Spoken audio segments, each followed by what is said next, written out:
Hello guys, kumusta po kayo? Sana okay naman po kayo sa mga pagi kayo naroon. Ngayon magluluto tayo ng Korean noodles na maiba naman ang aking lutuin. Magluluto tayo ng Korean noodles ng Shin Ram Yun. Ano pala? Shin Ram Yun ang noodles na to. Magluto tayo, tala, lutuin natin. Magpakulo tayo ng 550 ml na tubig, tapos pakuluan natin itong noodles ng 4.5 minutes. Tala, lutuin natin. So ayun nga guys, tingnan natin yung loob kung ano yung nasa loob nito.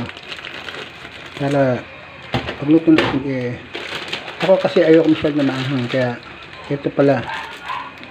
Ito yung vegetable mix.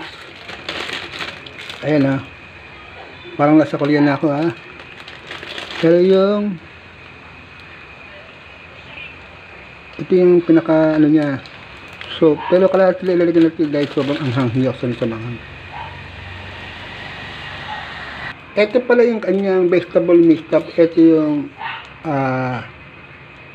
soup na ano, pero hindi natin ilalagay sa kalahati lang, hindi ako sanay na maanghang.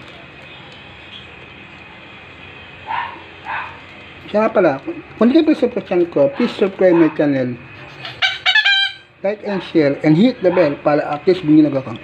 Ngayon mag-aala Korean cook muna tayo. Magluto tayo ng Shin Ram Yun ng noodles na patok na patok dito sa Korea.